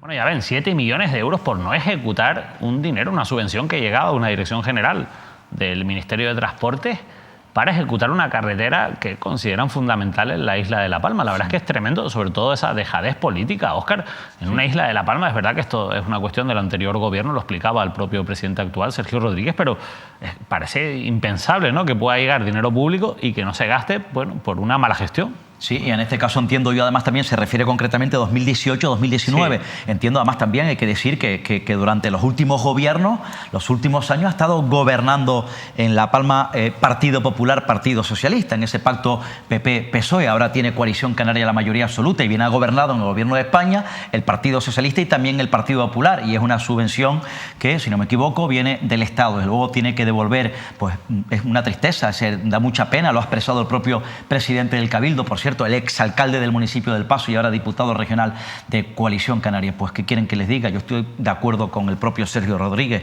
Cuando esto ocurre, pues se trata de una mala gestión de dinero público. Sin duda. Bueno, vamos a continuar ahora en la isla de La Gomera, porque ustedes saben que les hemos contado en diferentes episodios esas oposiciones polémicas de la rama jurídica del Grupo A del Cabildo de La Gomera, convocadas y a las que se presentaron, entre otros aspirantes, la alcaldesa de Hermigua y el alcalde de Valle Gran Rey. Recordarán que en el primer examen, como les contamos, obtuvieron las 2 notas más altas, que esto generó mucha polémica, incluso algunas alegaciones por parte del resto de aspirantes, y que una vez, incluso que nosotros también lo publicamos, llegó la segunda prueba y suspendieron todos los aspirantes en esta oposición. ¿Qué ha ocurrido ahora? Les contábamos el otro día que se había declarado desierto. Bueno, pues se ha publicado una resolución que es muy importante y es esta que vamos a ver en pantalla, en la que, además de declararse desierto ese proceso selectivo, se aprueba una lista de reserva para el nombramiento como funcionarios interinos de técnicos de administración general de la rama jurídica del Grupo A, insisto, el grupo más alto de funcionarios, al objeto de ocupar esas plazas vacantes cuando la cobertura sea necesaria por razones justificadas para el desempeño de funciones propias de funcionarios. Bueno, ¿y cómo ha quedado esa lista de reserva? Bueno, pues se ha tirado de la nota del primer examen y ha quedado así, con María Solveida Clemente, la alcaldesa de Hermigua, como primera en esa lista de reserva y Borja Barroso, alcalde de Valle Gran Rey, como segundo en esa lista de reserva. Al final no han conseguido su ansiada plaza de funcionarios del Grupo A, que era lo que aspiraban, pero se van a quedar en una lista de reserva en las primeras plazas, insisto, estos 2 alcaldes de la Agrupación Socialista Gomera, que se han presentado una convocatoria de la Agrupación Socialista Gomera en el Cabildo de La Gomera. Y perdonen la redundancia, pero yo creo que es importante, sobre todo para plasmar, bueno, pues que en este caso, bueno, pues no les ha ido tan mal, teniendo en cuenta que se van a quedar en las primeras plazas en esa lista de reserva, y sobre todo si tenemos en cuenta los procesos de estabilización y las últimas sentencias que hemos conocido del Tribunal de Justicia de la Unión Europea, donde los interinos que llevan más de 3 años, pues al final se tienen que estabilizar según la ley nacional, pero también incluso ahora se abre la puerta a que pueda haber la estabilización de otros interinos y empleados públicos en otras condiciones. Óscar, en cualquier caso, con respecto a lo ocurrido en La Gomera, bueno, insisto, no les ha ido tan mal. Bueno, parece que en esta carrera de fondo se van salvando poco a poco en este proceso, en este camino, estos 2 dirigentes de la Agrupación Socialista de La Gomera, Solveida González, que por cierto ha pasado por casi todos los partidos, ahora es alcaldesa de Hermigua, en este caso por la Agrupación Socialista de La Gomera, ya fue en este caso en su momento por Nueva Canarias, por cierto también hace muchos años fue militante del Partido Socialista, y por otro lado Borja Barroso, que, bueno, pertenece también a la Agrupación Socialista de La Gomera, es el alcalde de Valle Gran Rey. Tiene mucho mérito además, por cierto, porque ha recuperado el poder que nunca había recuperado o nunca había tenido en la Agrupación Socialista de La Gomera en ese municipio turístico. En cualquier caso, ya sigo transmitiendo mi incredulidad, es decir, mi sorpresa, me inquieta que personas que estén ocupando, son decisiones, entiendo, individuales de ellos, que estén ocupando un cargo público. Insisto, el alcalde de Gran Rey y la alcaldesa de Hermigua opten a una plaza pública en un cabildo donde gobierna con mayoría absoluta su propio partido. A mí personalmente, ¿qué quieren que les diga? Me llama la atención. Bueno, te llama la atención a ti y también a otros aspirantes que evidentemente han presentado los diferentes recursos de alzada en la vía administrativa. Veremos qué recorrido tienen esos recursos y si finalmente alguien acude, después de que se resuelvan, insisto, la vía administrativa, a un contencioso, a la vía judicial. Insisto, probablemente no se haya escrito todavía el último capítulo de estas polémicas oposiciones del Cabildo de La Gomera. Y nos vamos a Gran Canaria, San Bartolomé de Tirajana, por cierto, donde se están celebrando, bueno, los carnavales de Maspalomas, carnavales que están generando, bueno, pues muchísima actividad, tal es así que hoy tampoco nos va a poder atender el concejal de urbanismo Alejandro Marichal para hablar de esa fiesta de funcionarios que él denunció en su momento, concejal de Coalición Canaria, y que ha dado pie a una querella presentada por la Fiscalía, entre otras personas, contra la exalcaldesa de San Bartolomé de Tirajana y contra el actual alcalde de Santa Lucía de Tirajana. Insisto, por culpa de esa ajetreada agenda festiva dentro de los actos propios del carnaval de Maspalomas, del carnaval más importante del municipio de San Bartolomé de Tirajana, no nos va a poder atender Alejandro Marichal, pero sí que es importante también porque, entre otras cosas, queríamos comentar, aparte de esa fiesta de funcionarios, esta otra noticia con la que nos hemos desayunado hoy en el periódico La Provincia. El funcionario de San Bartolomé, investigado en tramas urbanísticas, ha pedido la excedencia. El gobierno municipal ha nombrado a Miguel Sevilla como nuevo jefe de fomento tras el abandono de Antonio Santana. Claro, todo esto nos hubiera gustado saber cómo se está afrontando desde la Concejalía de Urbanismo una cuestión, insisto, que afecta a un alto funcionario del ayuntamiento que de momento, eso sí, está siendo investigado por presuntas, vamos a ponerlo con todas las letras, tramas urbanísticas y ha pedido, eso sí, esa excedencia, suponemos, Óscar, que para afrontar mejor esta situación judicial que se le está viniendo encima. Si no me equivoco, eso viene de la época de Conchi Narváez, cuando era alcaldesa del PSOE de ese municipio. Ahora cogobierna ahí Coalición Canaria, por eso quizás también su marcha, con nuevo nombramiento, la excedencia que pide este funcionario, Coalición Canaria con el Partido Popular, Alejandro Marichal, que ya, como conté la semana pasada, para que sepan los antecedentes políticos, era el socio en su momento de Conchi Narváez del PSOE lo cesó y ahora cogobierna Marco Aurelio Pérez del Partido Popular, que ya fue alcalde del municipio con mayoría absoluta, con el propio Marichal de Coalición Canaria. Y toda esta noticia ocurre cuando, bueno, pues ante un escenario tremendo que contábamos la semana pasada, ¿no? Pues la que la Fiscalía ha abierto diligencias, en este caso, bueno, pues o ha actuado ya sobre ha presentado una querella sobre, bueno, pues las personas que se vieron implicadas, envueltas en aquel plus, en aquella fiesta, en aquel derroche festivo de dinero público para incentivar o organizar una fiesta a funcionarios del propio Ayuntamiento de San Bartolomé de Tirajana, donde al parecer investiga, entre otros supuestos delitos, que yo creo que es el más importante, el grueso de la investigación, supuestos delitos de malversación de caudales públicos.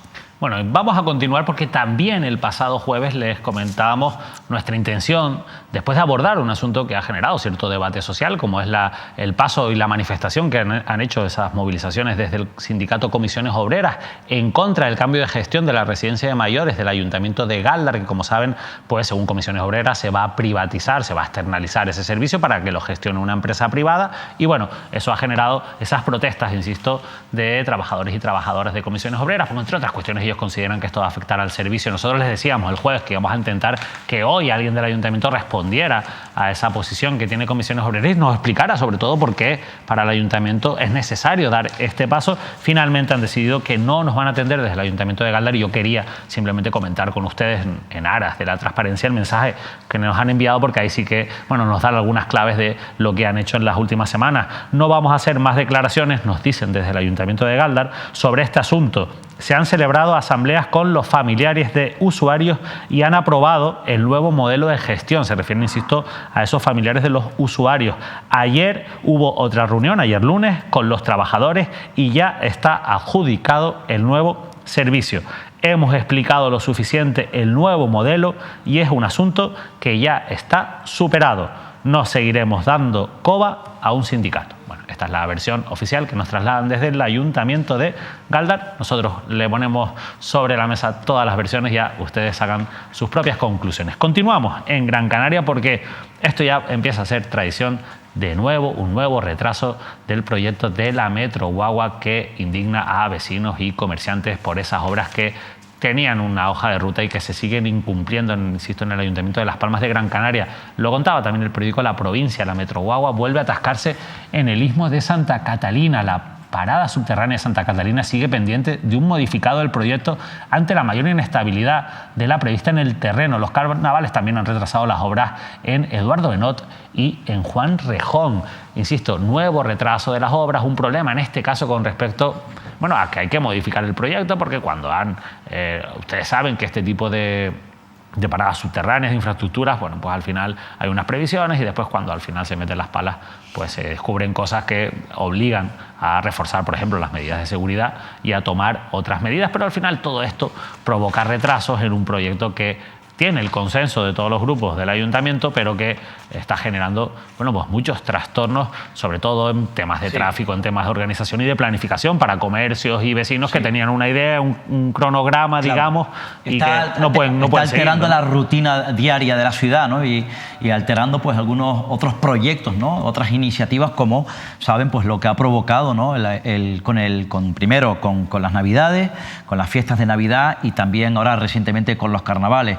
Y a su vez lo que provoca, bueno, pues mayor incremento económico, que supone un mayor esfuerzo económico para tratar de ir avanzando en un proyecto que parece ser que va siendo un fracaso. Eso por un lado. Por cierto, ya les adelanto, David, que ya que estamos hablando de Las Palmas de Gran Canaria, hay un malestar tremendo, no es la primera vez, indignación. Lo quiero dejar bien claro porque además también yo sé que se va a ir incrementando, insisto, no es la primera vez, entre los conductores de guaguas municipales de la capital Gran Canaria, porque saben que además recientemente hubo en este caso un hecho puntual pero grave, una agresión a un conductor en la parada de San Telmo, en la ciudad de Las Palmas, y los conductores de guagua no es la primera vez que se quejan, insisto, porque están preocupados por los episodios de seguridad y han vuelto a pedir una acción inmediata al gobierno municipal que lidera Carolina Darias. Bueno, la verdad es que lo de Gran Canaria también, en lo de la capital, lo de Las Palmas de Gran Canaria, trae tela, ¿no? También cuestiones de inseguridad como las que has comentado. Vamos a ver si podemos profundizar también en esa noticia, pero lo de la Metro Guagua ya incluso empieza a ser muy cansino, a pesar de que, insisto, es un proyecto que tiene el consenso político, yo creo que el consenso también de la ciudadanía, creo que es un paso adelante la movilidad sostenible en la ciudad de Las Palmas de Gran Canaria, pero como toda gran obra, ojo ya el sobrecoste también que está teniendo, habrá que pasar la factura cuando acabe la Metro Guagua para poder valorar en su justa medida, con el coste real de este proyecto en tiempo y en dinero, si realmente era la opción que necesitaban en este caso todos los vecinos y vecinas de Las Palmas de Gran Canaria. Bueno, nosotros vamos a continuar en nuestra sección de fichajes políticos de la semana, o dónde está mi exministro o dónde está mi exconsejero. Le contábamos la semana pasada que Blas Trujillo ha fichado, por ejemplo, por el grupo Newport. Además lo ha hecho en un contexto bastante llamativo, teniendo en cuenta los grandes proyectos que impulsa ese grupo Newport, como esa ruta con Tarfaya polémica, de la que por cierto vamos a hablar a continuación, o el proyecto de Dribbland. El exconsejero de Sanidad del Gobierno de Canarias, el PSOE, Blas Trujillo, ha fichado, como saben, como director de esa empresa de las relaciones institucionales. Al final va a ser el que, bueno, pues tenga, curiosamente, que menos, el nexo con la comunidad autónoma, con las distintas instituciones y administraciones, con la comunidad de la que formaba parte de su gobierno. Bueno, pues hoy les contamos otro fichaje, el de José Manuel Soria. Bueno, nos lo contaban primero los compañeros y compañeras de Canarias. Ahora, una promotora aragonesa de proyectos de energías renovables ficha a José Manuel Soria, el ministro del impuesto al sol, así se le conoció también durante su etapa al frente del Ministerio de Industria, donde casi acabó con el sector de las energías renovables en el país, eso dice Canarias Ahora, mientras apoyaba las prospecciones petrolíferas en aguas cercanas a Canarias, el fracking y la energía nuclear. Estos sí que son hechos. José Manuel Soria fue uno de los grandes defensores de seguir investigando, por ejemplo, las energías fósiles con esas prospecciones petrolíferas, y es verdad que fue muy conocido por ese impuesto al sol que quiso imponer, y cuanto menos llamativo que ahora haya sido fichado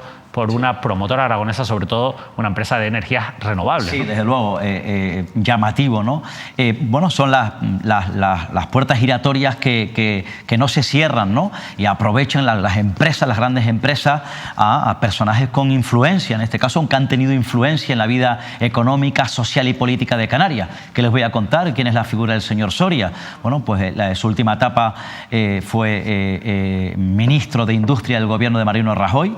Luego, bueno, pues se le tuvo que marcharse por aquel episodio tremendo que, bueno, pues sobrevoló la figura, que acabó con su vida política, puso fin a su vida política. Por cierto, se le está viendo mucho de nuevo en el entorno del Partido Popular, en los actos que organiza el propio vicepresidente del Gobierno de Canarias, presidente del Partido Popular en Canarias, Manuel Domínguez. Yo creo que nunca se ha ido muy lejos. No, se le está invitando, y mucho, se le está viendo mucho la figura del propio Soria con sus ex compañeros del Partido Popular. Fue vicepresidente del Gobierno de Canarias, presidente del Partido Popular, fue presidente del Cabildo de Gran Canaria y fue alcalde de la ciudad de Las Palmas de Gran Canaria. Tiene una trayectoria inmensa en la vida pública, y luego esa influencia la aprovechan, repito, en este caso, muchas empresas, como han aprovechado la figura de Blas Trujillo. Yo creo que al final, ahí das en la clave. Estos fichajes como el de Blas Trujillo, el de José Manuel Soria, no se hacen por sus conocimientos, por su formación, sino más bien por esas influencias que tienen y esos contactos que abren puertas, como ustedes saben, en las administraciones públicas. Bueno, les hablaba de que el grupo Newport es uno de los impulsores de esa línea de Tarfaya, el grupo Newport, donde ahora está de director de Relaciones Institucionales Blas Trujillo. Bueno, pues ha habido mucha polémica sobre esa ruta de Tarfaya. Nos lo contaba aquí, también lo recordarán, el secretario insular de COAC en Tenerife, cuando hablamos de este asunto. Y ahora, dos informes del Gobierno de Canarias alertan del riesgo de reabrir la conexión marítima con Tarfaya. Los documentos de Ganadería y Agricultura consideran que la reapertura de la línea entre Fuerteventura y Marruecos implicaría un peligro real de introducción de enfermedades y plagas, aunque un tercer escrito extrapola estas repercusiones a todos los movimientos desde el norte de África. En fin, a fin de cuentas, estos informes ratifican un poco o dan fuerza a esa posición que tienen todas las agrupaciones y organizaciones agrarias de Canarias que se manifiestan en contra de esta línea, que apoyan sin fisuras tanto el gobierno de Canarias como el Cabildo de Fuerteventura. Sin fisuras no, porque recordarán que, y lo tienen en la hemeroteca, que el hoy consejero de Agricultura del gobierno de Canarias, Narbel Quintero, en su momento dijo públicamente que estaba en contra. Y últimamente, cuando se le ha preguntado sobre este asunto, bueno, poco menos que ha salido por la tangente, no se muestra claramente a favor de la línea, evidentemente porque tiene a todo el sector diciéndole que esta línea va a suponer un riesgo sanitario y sobre todo en una isla como Fuerteventura, donde el peso de la ganadería es tan importante en su economía. Quiero decir además que durante las últimas horas la presidenta del Cabildo de Fuerteventura, la nacionalista Lola García, mantenía una reunión para transmitir tranquilidad porque estaban tremendamente preocupados con distintos colectivos del sector primario en la isla. Insisto, porque bueno, pues han trasladado esa preocupación. Entiendo que por esos informes, y la propia Lola García ha dicho que bueno, que va a primar, que no va a permitir en este caso esa línea porque sabe de las consecuencias que pudiese tener, siempre y cuando, lo ha dicho la propia García, no se garanticen en este caso, bueno, pues en los distintos, como ocurre en distintos puntos de la isla o de las islas o del resto del estado, en puntos de control fitosanitarios. Por tanto, que haya, que se garantice la seguridad sanitaria en este tipo de líneas, con este tipo de línea en el sector primario, el sector ganadero, por las consecuencias que pudiese tener, y ese convencimiento, esa defensa se la ha trasladado durante las últimas horas la propia presidenta del Cabildo a distintos colectivos del sector primario de Fuerteventura, donde han mantenido una reunión. Bueno, es la coletilla que siempre se pone, nos la puso aquí también Manuel Hernández, el diputado de Fuerteventura del Partido Socialista, el diputado en el Parlamento de Canarias, que decía lo mismo, ¿no? Que ellos apoyan esto porque se van a poner todas las medidas para garantizar esa seguridad, pero el riesgo, insisto, según esos informes, está ahí. Veremos si de verdad se pueden poner medidas que realmente sean efectivas para evitar, insisto, ese riesgo sanitario que tiene esa ruta entre Fuerteventura y Marruecos. El caso mediador sigue generando titulares a estas alturas, a pesar de que las miradas están puestas sobre todo en materia judicial, en lo que ocurre con los llamados casos mascarillas. A veces nos encontramos todavía, como prácticamente todo lo que hemos leído y conocido a lo largo de los últimos meses del caso mediador, con titulares que son completamente, bueno, surrealistas, si me lo permiten. Por ejemplo, este que vamos a ver que publicaba Canarias Ahora y diferentes medios de comunicación. El policía que inició la investigación del caso mediador denuncia el robo de los teléfonos móviles de una caja fuerte. Francisco Moar fue apartado del caso y también ha presentado una queja en el Consejo General del Poder Judicial contra la jueza instructora. Bueno, yo les voy a decir que cojan este titular y esa afirmación que hace este denunciante, este inspector de la Policía Nacional, bueno, con cautela, con la cautela que merece el saber, como les hemos contado aquí, que al final Francisco Moar mantiene una pelea interna con el que hasta hace poco, cuando ha sido apartado por una denuncia por un presunta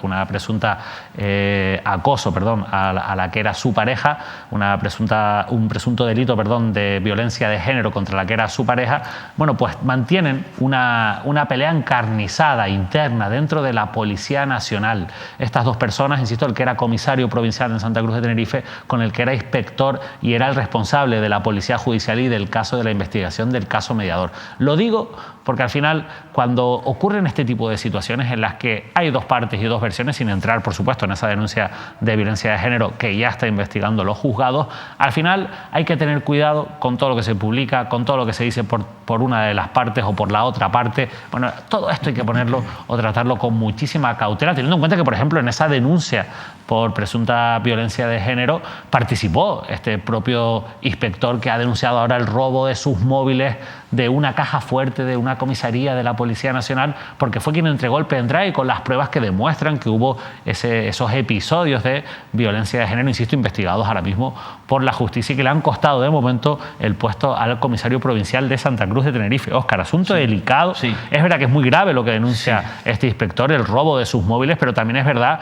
que cuanto menos llama la atención que esto pueda ocurrir en una comisaría, que se puedan robar unos móviles de una caja fuerte. O sea, me llama mucho la atención que esto ocurra. Y segundo, que si lo ponemos en todo este contexto, bueno, vamos a dejar que la justicia trabaje, sin lugar a dudas, y veremos cómo avanza todo esto, porque es complicado hacer afirmaciones en uno u otro sentido. Sí, hay que decir que el señor Moar, como decía, en este caso fue el que inició, el hombre que lideraba esa investigación del caso mediador, que hasta hace bien poco era el inspector jefe de la brigada de la Policía Judicial en este caso de Santa Cruz de Tenerife, es decir, la Policía Judicial del Cuerpo Nacional en la provincia de Santa Cruz de Tenerife, que ya no asume esa responsabilidad, creo que ahora asume otro tipo de responsabilidades, y que, como has dicho, un dato objetivo, fue la persona que denunció al que hasta hace bien poco era el comisario provincial de Santa Cruz de Tenerife por esos supuestos hechos de los que habla y que se están tratando de investigar en un juzgado, concretamente en la capital Gran Canaria, y que al parecer, bueno, pues en medio había una especie de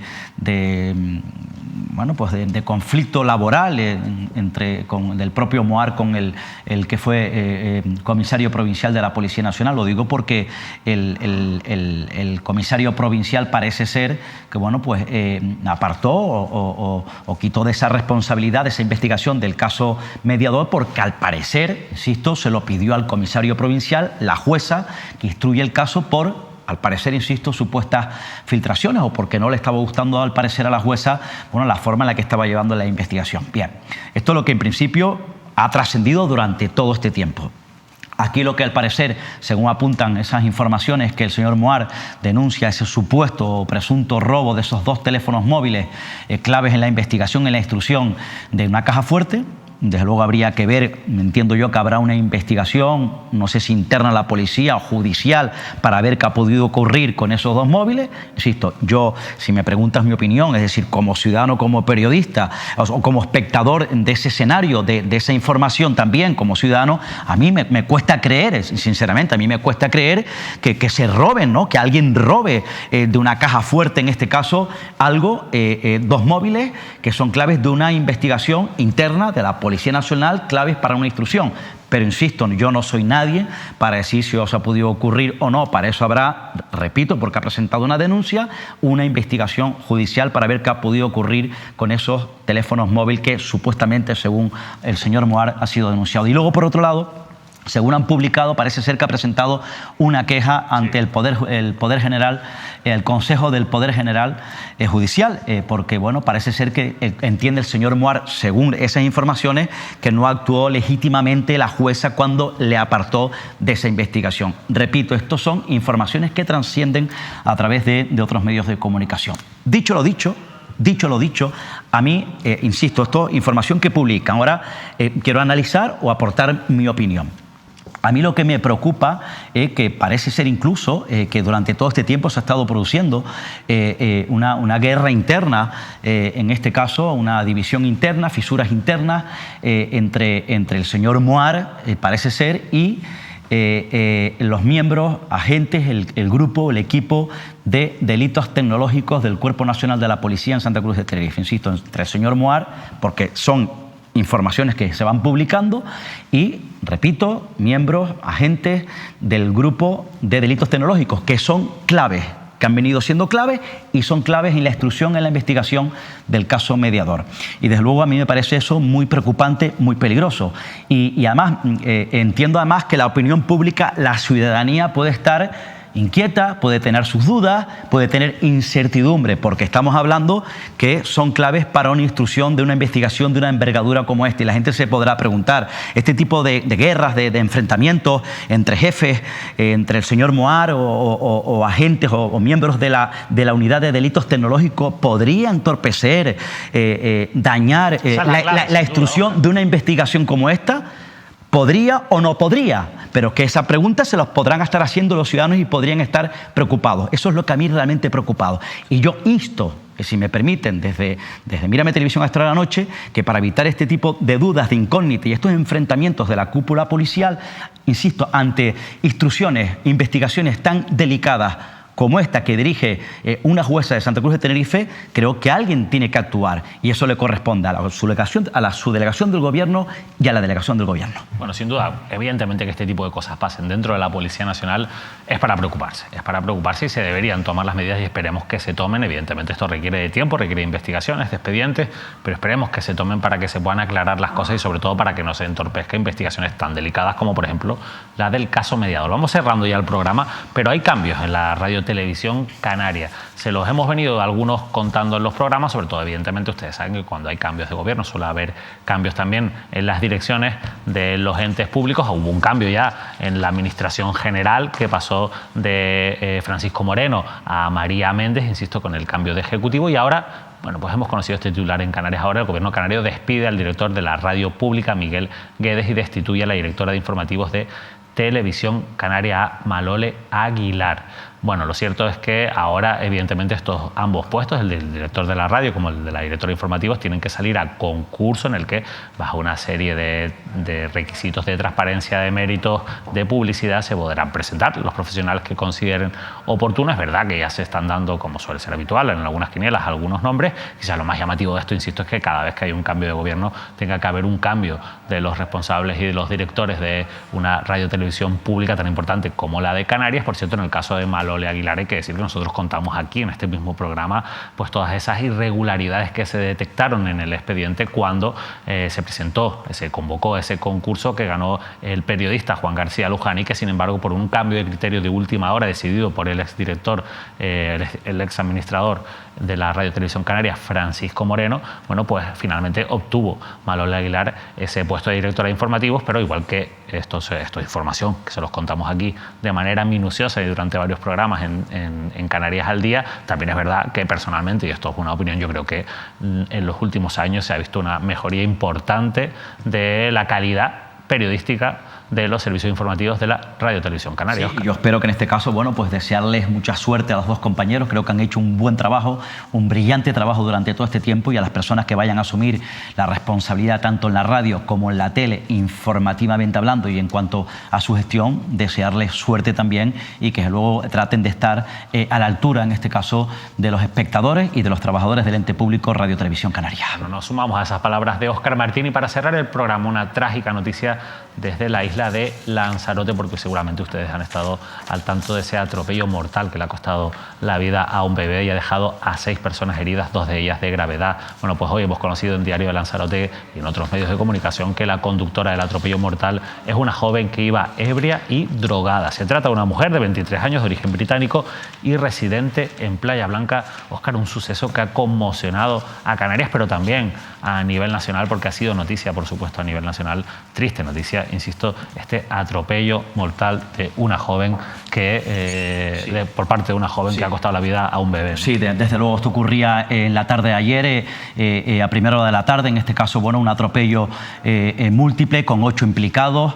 Lo más grave, lo más preocupante es que, bueno, pues se constataba el fallecimiento de una bebé de tan solo 5 años. Durante las últimas horas las informaciones apuntan también que las personas que están graves son, en este caso, la abuela y el padre del bebé, insisto, que es lo más grave, el fallecimiento del bebé. Y bueno, pues, y otras personas que se vieron implicadas también en ese atropello, insisto, 8. 5 años, creo que son 5 meses. 5 meses, sí, un bebé de tan solo 5 meses, otras personas, pero insisto, lo más triste es el fallecimiento del bebé. Esperemos que se vaya recuperando, se puedan recuperar la abuela y el padre. Lo más grave, lo más tremendo que hemos conocido, donde ya parece ser, esta es un caso que ha ocurrido en Playa Blanca y Aiza, en el sur de Lanzarote, que la investigación la lleva la policía local del municipio, y que, bueno, pues que en este caso parece ser que los primeros indicios apuntan a que ha dado, parece ser, positivo en alcohol y droga, ¿no?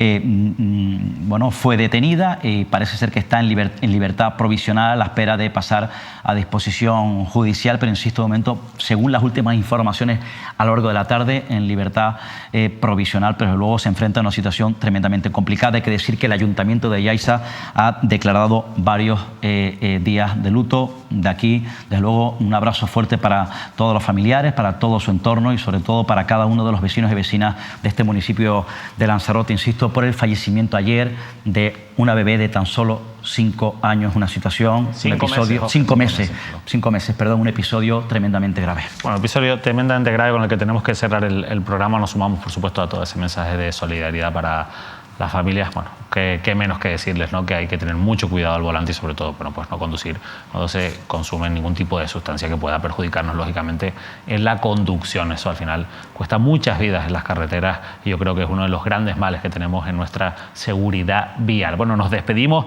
Ha sido un programa muy intenso, Óscar, un programa durísimo. Hemos comenzado con lo que ocurría en Arona, tremenda esa situación, 30 personas, como les contábamos y nos confirmaba la concejala de Servicios Sociales, van a dormir esta noche en la calle, entre otras cosas porque el ayuntamiento ha rechazado la posibilidad de darle una alternativa temporal, habilitar algún tipo de infraestructura pública para que esas personas, bueno, pudieran al menos dormir temporalmente, insisto, esta noche en algún lugar bajo techo. No va a poder ser así, hay muchos errores, hemos fracasado, nos decía la concejala de Servicios Sociales. Óscar, un drama tremendo que vamos a seguir en los próximos días, de verdad, como siempre ha sido un placer.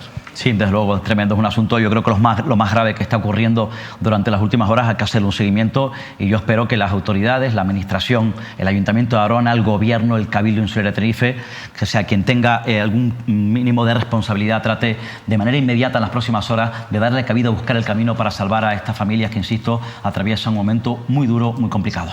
Bueno, nosotros seguiremos preguntando también, te decía Óscar que ha sido un placer, de verdad, buenas noches. Gracias, muy buenas noches, David. Este rato de periodismo seguiremos preguntando también a los representantes de otras instituciones públicas, tengan o no competencias directas, porque al final el problema de la vivienda no es solo un problema que da titular, es un problema que genera dramas sociales, como insisto, esas más de 200 personas desalojadas hoy en Costa del Silencio, en Arona, 30 de ellas a esta hora de la noche durmiendo en la calle. Así que nos despedimos con esta dura noticia que vamos a seguir en los próximos días en nuestros diferentes programas informativos. Que pasen una feliz noche.